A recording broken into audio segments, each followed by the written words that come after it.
अस्सलाम वालेकुम। आज हमने क्लास 12 का चैप्टर नंबर 2 स्टार्ट करना है। तो हम सबसे पहले 2.3 स्टार्ट करेंगे। तो 2.3 में 3 फार्मूले ज़्यादा से ज़्यादा यूज़ हो रहे हैं। तो पहले हम उन फार्मूलों को समझ लेते हैं, फिर हम अपने क्वेश्चंस की तरफ जाएंगे। सबसे पहले है पावर रूल। तो मैंने जो उसके रूल्स हैं उसको मेथड्स में लिख दिया ताकि आप सबको बहुत ज़्यादा आसानी रहे। तो सबसे पहले देखें, पावर पहले, पावर में से एक कम, बगैर पावर के डेरिवेटिव। ये आपने 3 मेथड बस याद करने हैं और आपको ये क्वेश्चन सॉल्व हो जाएगा। सिर्फ आपको 3 लाइंस याद करनी पड़ेंगी। और इसी तरह हम ये देखें, इसको हम सॉल्व करते हैं। सबसे पहले है पावर पहले। तो ये देखें, पावर पहले, पावर में से एक कम, एक्स वैसे ही आ जाएगा। पावर में से एक कम करेंगे 4 - 1 प्लस, इसी तरह यही मेथड अप्लाई करेंगे वो ये। और बगैर पावर के डेरिवेटिव, बगैर पावर के डेरिवेटिव। इसी तरह पावर पहले और पावर में से एक कम, बगैर पावर के डेरिवेटिव, और प्लस इसी तरह पावर पहले, पावर में से एक कम, बगैर पावर के डेरिवेटिव। ठीक है, यहाँ तक तो उम्मीद है आपको समझ आ गई होगी। इसके बाद 4, पावर में से एक कम, ये कट गया, प्लस 3 to the 6, पावर में से एक कम, प्लस 2 और पावर में से एक कम 2x। तो ये आंसर है हमारा। ये देखें, पावर रूल सिर्फ इतना है और बहुत इजी है। अगर आपने ये 3 लाइन्स याद कर ली हैं, इसका मतलब आपको क्वेश्चन सॉल्व हो गया। उसके बाद हम समझेंगे प्रोडक्ट रूल। तो प्रोडक्ट रूल में है, पहला फंक्शन सेम। प्रोडक्ट रूल की कुछ ये शेप होती है, इस तरह होता है, वो मल्टीप्लाई हो जाता है। वो नाम भी बता रहा है, प्रोडक्ट मीन्स मल्टीप्लाई। तो पहला फंक्शन सेम, पहला फंक्शन सेम, दूसरे का डेरिवेटिव। तो इसको डेरिवेटिव d3 - x ले लेंगे, dx, और ये प्लस का साइन। फिर दूसरा फंक्शन सेम, दूसरा फंक्शन ये है 3 - x, और पहले फंक्शन का डेरिवेटिव, तो डेरिवेटिव पहले फंक्शन का x - 5, और ये dx। तो अब इसी को आप यहाँ पे ही देख लें, नेक्स्ट पेज पे ये अगेन लिखना पड़ेगा। पहला फंक्शन वैसे का वैसे ही आ जाएगा। इसका डेरिवेटिव लेंगे तो जो डेरिवेटिव होता है ना, लाइक डेरिवेटिव ये 1 से लेके 1 to मतलब इन्फिनिटी, गिनती का कोई भी एक लफ्ज़ है, तो वो हो जाएगा, उसका आंसर आएगा 0। तो ये तो हो गया ना डेरिवेटिव 0। और बाकी अगर इसको देखा जाए तो dx/dx, ये पहले भी जिस तरह कट जाएगा तो ये आ जाएगा 1। तो 0 - 1 प्लस 3 - x वैसे का वैसे, और ये फिर dx से कट जाएगा और ये हो जाएगा 1 माइनस, जिस तरह चाहे काउंटिंग का जो भी हो और वो d के साथ आ जाए तो वो हो जाएगा 0। तो इसको सोल्ड आउट करें तो ये -x प्लस का 5 प्लस का 3 प्लस का x, तो ये आपका आंसर है। तो एक बार ये आप सारे पेज की स्क्रीनशॉट भी ले सकते हैं, ठीक है। और ये नहीं समझना मेरे पास कॉपी की कमी है, पेज आया था लेकिन वो अगेन क्वेश्चन लिखना पड़ना था। ओके, इसके बाद लास्ट रूल है क्वेश्चन रूल।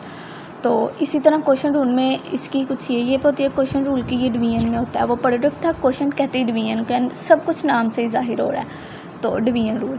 इसके बाद देखिए, नीचे वाला फंक्शन का स्क्वायर, नीचे वाला फंक्शन वैसे होगा लेकिन उसका स्क्वायर आ जाएगा। ओके, यहाँ पे मेरे से मिस्टेक हो गई थी, यहाँ पे ऊपर सेकंड फंक्शन सेम होगा। तो ऊपर पहले हमने सेकंड, जो मतलब नीचे वाला फंक्शन है ना सेकंड, उसको हमने सेम लिख देना है, और फिर पहले का डेरिवेटिव, तो पहला ये है, ठीक है। तो 2x - 3/dx, और यहाँ पर साइन जो यूज़ हो रहा है वो माइनस है। याद रखना है, प्रोडक्ट में बहुत बच्चे कंफ्यूज हो जाते हैं, तो आपने ये बात लाजमी याद रखनी है कि मल्टीप्लाई प्रोडक्ट में प्लस आएगा और कॉन्स्टेंट में माइनस, तो ये आ जाएगा माइनस। और इसके बाद देखें, पहला फंक्शन सेम, तो ये सेम आ जाएगा 2x - 3, फिर डेरिवेटिव 2x + 1/dx। देखें, क्वेश्चंस में कोई भी मुश्किल नहीं है, सिर्फ आपने ये जो मैंने पॉइंट्स बना के लिखा है ना, अगर आपने इनको याद कर लिया ना तो आप समझे आपके लिए कुछ भी मुश्किल नहीं है। आपने सारा कुछ कर लिया, आपका सारा चैप्टर हो गया। मतलब सारा चैप्टर तो नहीं कह सकते, जो जो इस मेथड से क्वेश्चन हो रहे हैं ना वो आपके हो गए हैं। और इसके बाद देखें, वो वैसे का वैसे आ जाएगा, ये वाला इसका डेरिवेटिव लेंगे तो ये देखें, हमेशा ये है कोफिशिएंट, तो 2 बाहर आ जाएगा, यहाँ पर लिख दे 2 बाहर आ जाएगा और इसको ना सेपरेट कर लेते हैं। 2 बाहर आ जाएगा और dx over dx minus D की पावर 3 ओवर dx, ये कुछ ये फॉर्म बन जाएगी। ठीक है, तो ये देखें 2 वैसे का वैसे ये कट जाएगा, ऐसे बड़ी ब्रैकेट डाल दें क्लोज 1 और ये माइनस, और जिस तरह मैंने बताया था ये तो आपको पता लग गया होगा, और ये 0 ओके माइनस ये बंद हो जाएगा 2x माइनस 3। सेम मेथड यही अप्लाई करना है, बस 3 की जगह 1 आ जाएगा, तो ये हो जाएगा 2 1 प्लस 0 और नीचे वैसे का वैसे। ये नीचे वाला तो बिल्कुल भी चेंज नहीं होगा, ये एंड तक ऐसे ही चलता रहेगा। अगर कहीं कटिंग हो रही है तो आप सिर्फ कटिंग करेंगे। तो 2x प्लस 1 इसको मल्टीप्लाई करेंगे तो 2 और ये वैसे ही 0 हो जाएगा, minus 2x minus 3 2 divided by 2x plus 1 का स्क्वायर। ठीक है, और ये भी आपको यहाँ तक भी क्वेश्चन सॉल्व हो गया, या ये भी आपका ना आंसर करेक्ट है। लेकिन अगर आप और सॉल्व करना चाहते हैं तो इसको आप मल्टीप्लाई कर दें 4x plus 2 minus 4x plus 3 2x plus 1 का स्क्वायर, और ये आगे भी हो रहा है। तो ये देखें ये प्लस का ये माइनस का कट गया और ये 5 ओवर 2x प्लस 1 का स्क्वायर। अच्छा, मेरी राइटिंग को इग्नोर करना, इस वक्त मैं काफ़ी थकी हुई हूँ। उम्मीद है आपको यहाँ तक समझ आ गई होगी। ओह सॉरी 3 2 दा 6 होता है, 6 प्लस 2 8, सॉरी ये 8। ठीक है, अब इसके आगे है क्वेश्चन 2.3 हमारी जो बुक है उसका सबक स्टार्ट होता है। तो अगर आप गौर करें तो मैं ये इसको सवाल को देख के पता लग रहा है इसमें ना मल्टीप्लाई हो रहा है ना ही डिवाइड हो रहा है, इसका मतलब इसमें प्रोडक्ट रूल लगेगा। और अगर आप देखें ये वाला क्वेश्चन और ये सेम है, तो एग्जांपल्स भी आपने करनी है, आपने एग्जांपल्स खुद करनी है। अगर आपसे कुछ नहीं होगा तो आपने मुझे बताना है, फिर मैं सोल्व करवा दूँगी। उसके बाद ये भी है, ये भी इसमें मल्टीप्लाई भी नहीं हो रहा, डिवाइड भी नहीं हो रहा, इसका मतलब पावर रूल लगेगा। तो ये क्वेश्चन मैंने एज इट इज़ लिख दिया। इसके बाद देखें पावर पहले, पावर में से एक कम, बगैर पावर के डेरिवेटिव। सेम आगे प्लस 2 है, पावर पहले, पावर में से एक कम, बगैर पावर के डेरिवेटिव, प्लस इसका भी डेरिवेटिव। ठीक है, तो अगर आप लिख लें डिफरेंशिएट बाय डेरिवेटिव तो ये भी आपके लिए इजी है। ठीक है, इसके बाद -3 इस तरह, अगर ये देखें ये -3 -1, अगर हम इसको कैलकुलेट भी करें, वैसे तो हम मतलब शुरू से पढ़ते आ रहे हैं, अब क्लास 12 छोटी तो नहीं है, सबको पता होगा ये -4 बनता है। तो -4 माइनस, और ये देखें अब ये है -3 ओवर 2 -1, इसको एलसीएम लेंगे, -3 -2 ओवर 2, तो ये आएगा -5 ओवर 2, सॉरी -5 ओवर 2। तो यही मैंने -5 ओवर 2 लिखा है। और सेम मैं बार बार बात दोहरा रही हूँ कि डेरिवेटिव अगर 1 2 के साथ है तो वो हमेशा 0 होगा। तो अब ये -3 है, अब ये माइनस है ना, तो पावर माइनस में है, हमें इसे पॉजिटिव करने के लिए इसको हमने उल्ट कर दिया।